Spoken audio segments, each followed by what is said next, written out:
Dans les plaines immenses du Dakota, un chaman Sioux, nommé Tataka, se tenait sous le vaste ciel, son esprit en harmonie avec le souffle du vent et les murmures de la terre. Entouré d'une énergie mystique, il était un pont vivant entre le matériel et le spirituel. Chaque souffle qu'il prenait était une prière silencieuse, une connexion profonde avec les esprits animaux qui l'escortaient dans son voyage intérieur. Parmi eux, un aigle majestueux planait, symbole de sagesse et de vision. Dans un passé lointain, un village sioux vibrant accueillait un jeune apprenti chaman, Eta.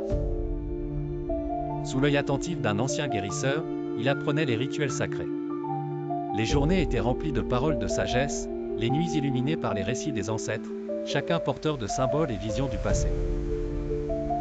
Ces enseignements étaient les trésors secrets de sa culture, guidant les générations à venir. Le peuple sioux connaissait bien l'harmonie avec la nature. Pour eux, chaque arbre, chaque cours d'eau, chaque souffle de vent portait un message des esprits.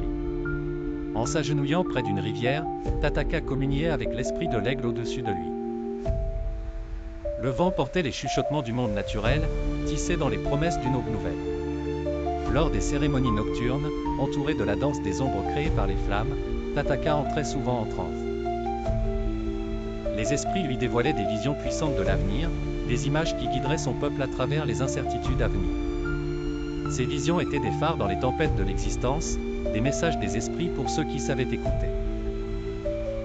Pour faciliter ce dialogue sacré avec l'au-delà, les chamans utilisaient le peyote, une plante vénérée.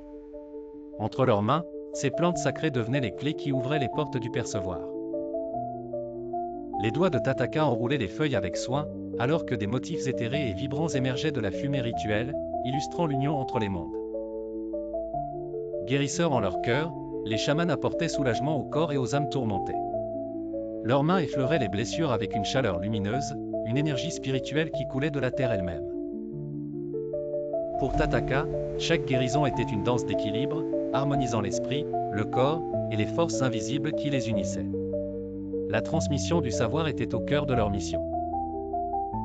Autour d'un feu crépitant, un ancien enseignant, nommé Mapia, partageait les histoires d'oracles et de rituels sacrés aux jeunes âmes avides de comprendre. Les flammes révélaient parfois des symboles anciens, des visions spirituelles qui flottaient dans l'air fumant, rendant tangibles les mystères du passé. À l'heure contemporaine, la lutte était réelle pour les chamans sioux. Tataka regardait vers l'horizon où les terres sacrées se heurtaient aux structures de béton de la modernité. C'était un combat pour préserver leur héritage ancestral, pour résister aux influences qui menaçaient de diluer leur riche patrimoine spirituel. Pourtant, la flamme de la fierté et de la résilience brûlait toujours dans son cœur, garantissant que malgré les défis, l'esprit sioux perdurerait.